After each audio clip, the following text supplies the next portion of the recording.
የተወደዳችሁ እንዴት ናችሁ? ይህ አርት ስፔሻል ነው። ዋና ዋና ጉዳዮች ጦቢያ ግጥምን በጃዝ በአዲስ ምዕራፍ በቅርብ ቀን ለተመልካቾች መቅረብ እንደሚጀምር ተገለጸ። ኢትዮጵያ በቀናት ልዩነት ሁለት አህጉራዊና ቀጠናዊ የሚዲያ ሽልማት ስነ ስርዓቶችን አስተናገደች። እነዚህንና ሌሎችንም የአርት ስፔሻል ኪነትና ኩነት መረጃዎች እናቀርብላችኋለን። አብራችሁን ሆኖ አዲስ አበባችን በቀናት ልዩነት ሁለት አህጉራዊና ቀጠናዊ የሚዲያ ሽልማት ስነ ስርዓቶችን አስተናግዳለች። አስቀድሞ የተካሄደው የኢጋድ የሚዲያ ሽልማት ስነ ስርዓት ነው። የሽልማት ስነ ስርዓቱ ውጤታማ የአየር ንብረት ዘገባ፣ ደህንነቱ ለተረጋገጠ ጠንካራና የተረጋጋ ቀጠና በሚል መሪ ሐሳብ ተከናውኗል። የ2025 የኢጋድ የሚዲያ ሽልማት 10 ዘርፎች ነበሩት። የህትመት ጋዜጠኝነት፣ የሬዲዮ ጋዜጠኝነት፣ የቴሌቪዥን ጋዜጠኝነት፣ ዲጂታል ሚዲያ፣ ፎቶግራፈር፣ ሀገር በቀል ዘገባ፣ የዓመቱ ተጽዕኖ ፈጣሪ፣ የማህበራዊ ሚዲያ ተጽዕኖ ፈጣሪዎችና የዕድሜ ዘመን ሽልማት የሽልማት ዘርፎቹ ናቸው። 400 የሚሆኑ የኢጋድ አባል ሀገራት የሚዲያ ባለሙያዎች ስራዎቻቸውን ያስገቡ ሲሆን ከዚህ ውስጥ 94 የሚሆኑት ኢትዮጵያውያን የሚዲያ ባለሙያዎች መሆናቸውን ኢጋድ አስታውቋል። ከ94ቱ ኢትዮጵያውያን የሚዲያ ባለሙያዎች መካከል 3ቱ በተለያዩ ዘርፎች ሽልማት ተበርክቶላቸዋል። የሸገር ኤፍኤም 102.1 ሬዲዮ መስራችና ስራ አስኪያጅ አንጋፋዋ ጋዜጠኛ መዓዛ ብሩም የምስራቅ አፍሪካ የልማት በየነ መንግስታት ባለስልጣን ወይም ኢጋድ የህይወት ዘመን ጋዜጠኝነት ሽልማት ተበርክቶላታል። ጋዜጠኛ መዓዛ ብሩ በሬዲዮ ጋዜጠኝነት ግንባር ቀደምና በዘርፉ ጉልህ አስተዋጽኦ ማበርከቷንም ኢጋድ ገልጸዋል። የኢትዮጵያ ዜና አገልግሎት ጋዜጠኛ ጌትነት ሸንቁጤ የምስራቅ አፍሪካ የልማት በየነ መንግስታት ባለስልጣን የኢጋድ የ2025 የሚዲያ ሽልማት በዲጂታል ሚዲያ ዘርፍ አሸናፊ በመሆን ሽልማቱን ተቀብሏል። በሌላ በኩል ተሸላሚ የሆነው ደግሞ የኦሮሚያ ብሮድካስቲንግ ኔትወርክ ጋዜጠኛው ሽመክት ጉግሳ ነው።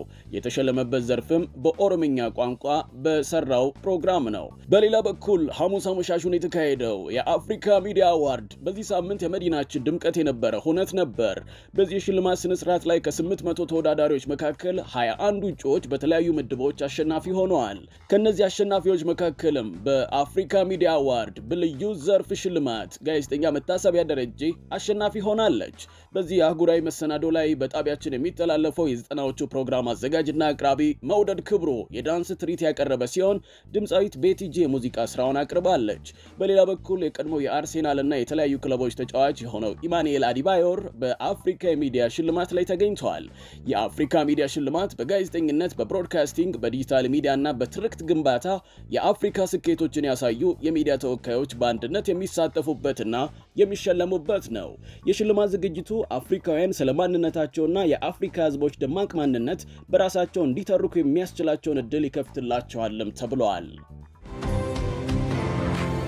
በነጻ ሐሳብና በሰከነ መንፈስ ኢትዮጵያና ኢትዮጵያዊነትን እናድምቅ እያለ የሰነበተው ጦቢያ ግጥምን በጃዝ ኪናዊ መሰናዶ እንደተወደደና ተመልካቾቹንና ታዳሚዎችን እንዳከበረ ለዓመታት ዘልቋል። አንዱ እድሜውን በሙሉ ሲያጨስ የነበረ ሰውዬ በድንገት ታሞ ሆስፒታል ሄደ። ዶክተሩ ከመረመረው በኋላ ጌታዬ ሳምባ እኮ ጉም ሰርቷል ሲለው ሲዘንብ እመጣለሁ። ከሰሞኑም ጦቢያ ግጥምን በጃዝ በአዲስ ምዕራፍ ከተወዳጅ ዝግጅቶቹ ጋር በቅርብ ቀን እንደሚመለስ የመሰናዶው አዘጋጆች ገልጸዋል። በዚህ የጦቢያ ምዕራፍ ጦቢያ ግጥም፣ ጦቢያ ስነ ቃል፣ ጦቢያ በየአይነት፣ ጦቢያ ባለውለታዬ፣ ጦቢያ ለትውልድ የተሰኙ ተወዳጅ ይዘቶቹን ወደ ተመልካቾች ያቀርባልም ተብለዋል። ምለው ባይገባሽም አጨብጭቢ ውዴ፣ እንደተለመደው ቸፕ ቸፕ ምን አባቱ ማሰብ። የጦቢያ መሰናዶ አዘጋጆች ለስካሁኑ ጉዞ አመስግነው የጋራችን ለሆነችው ውድ ሀገራችን ስህተቶቻችንን እያረምን ባጎደልነው እየሞላን በነጻ ሐሳብና በሰከነ መንፈስ ኢትዮጵያና ኢትዮጵያዊነትን እናደምቃለንም ብለዋል። የደራሲ ኤልሳ ሙሉጌታ ዋናተኛ ፀሐይ መጽሐፍ ለንባብ በቃ። ዋናተኛ መጽሐፍ አርብ ህዳር 26 ቀን 2018 ዓ.ም በርካታ እንግዶች በተገኙበት በብሔራዊ ቤተ መዛግብትና ቤተ መጻሕፍት አገልግሎት ወመዘክር ተመርቋል። ዋናተኛ መጽሐፍ በውስጡ ምን ጉዳዮችን ይዟል? የመጽሐፉ ደራሲ ኤልሳ ሙሉጌታ ተከታዩ ምላሽ ሰጥታናለች።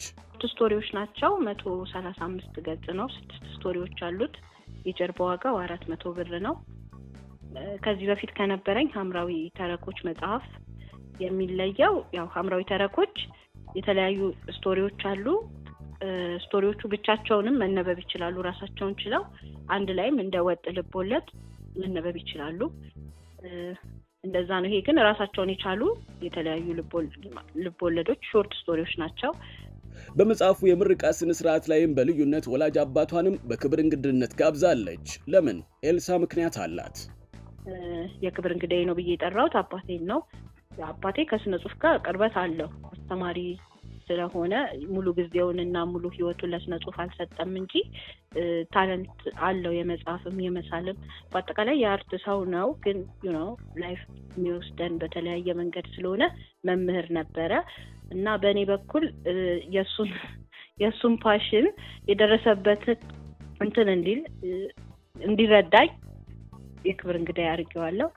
ለኤልሳ ሙሉጌታ የጻፍሽውን ጽሁፍ ሐምራዊ ተረኮችን አነበብኳቸው። ምርጥ ጽሁፍ ነው።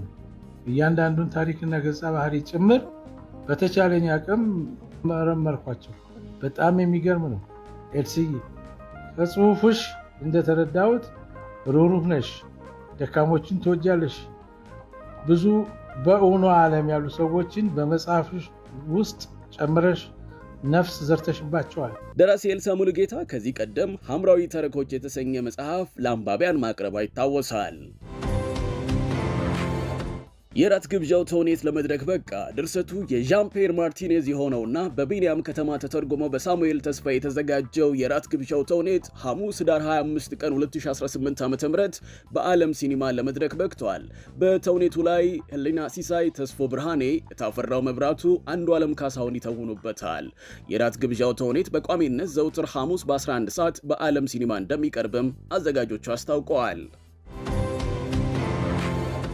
በኢትዮጵያ ቤተ መዛግብትና ቤተ መጻሕፍት አገልግሎት ቅዳሜ ኅዳር 27 2018 ዓ.ም ረፋዱ ላይና ከሰዓት ላይ 2 ኪናዊ መሰናዶዎች ይካሄዳሉ። ረፋድ ላይ በወራዊ መጽሐፍ ዳሰሳ በኅዳር ወር የመጨረሻ ሳምንት ቀይ ባህር ሲቀላ በሚል ርዕስ የተዘጋጀው መጽሐፍ በመምህር መሰረት አበጀ ይዳሰሳል። መርሃ ግብሩ ከጠዋቱ 4 ሰዓት ጀምሮ በብላቴንጌታ ህሩይ ወልደ ስላሴ አዳራሽ ይካሄዳል። ከሰዓት ላይ ወደ ውሃ ፍሰት የተለወጠው የስነ ህንፃ ጥበብ ወይም ሊኩዊድ አርኪቴክቸር በሚል ርዕስ አርኪቴክትና ሙዚቀኛ ምህረቱ ዮሴፍ ስነ ጥበባዊ ወጉን በ11ኛው የኦሮምበር መርሃ ግብር ላይ ያቀርባል። ስነ ጥበባዊ ወጉ በኢትዮጵያ ቤተ መዛግብትና ቤተ መጻሕፍት አገልግሎት በብላታ መርሴ ሐዘን አዳራሽ ከቀኑ 10 ሰዓት ጀምሮ እንደሚካሄድ ተገልጿል። በዋሊያ የሐሳብና መጽሐፍ መድረክ ማክሮ ኢኮኖሚና የዕለት ህይወታችን የተሰኘ ውይይት ቅዳሜ ኅዳር 27 ቀን 2018 ዓ.ም ከቀኑ 8 ሰዓት ጀምሮ 4 ኪሎ ኢክላስ ህንፃ ላይ በሚገኘው ዋሊያ መጽሐፍት አዳራሽ ውስጥ ይካሄዳል። በኢኮኖሚ ጉዳዮች ላይ በተዘጋጀው በዚህ ውይይት ላይ የዘርፉ ባለሙያዎች የተጋበዙ ሲሆን የባንክ ባለሙያው አቶ ሙሼ ሰሙ፣ በአዲስ አበባ ዩኒቨርሲቲ አካውንቲንግና ፋይናንስ መምህር የሆኑት አቶ አየለ ከበደና የኢኮኖሚ ባለሙያና የቢዝነስ ዴቨሎፕመንት ማናጀር የሆኑት አቶ ሁሴን አሊ በመድረኩ ላይ ሐሳባቸውን ያጋራሉ ተብሏል። የመርሃ ግብሩ አወያይ ይትባረኩ አለልኝ ነው። ክቡራትና ክቡራን ተመልካቾቻችን በዚህ ሳምንት ያዘጋጀንላችሁ የአርት ስፔሻል የኪነትና ኩነት መረጃዎች ይህንን ይመስሉ ነበር። ስለተከታተላችሁን እናመሰግናለን።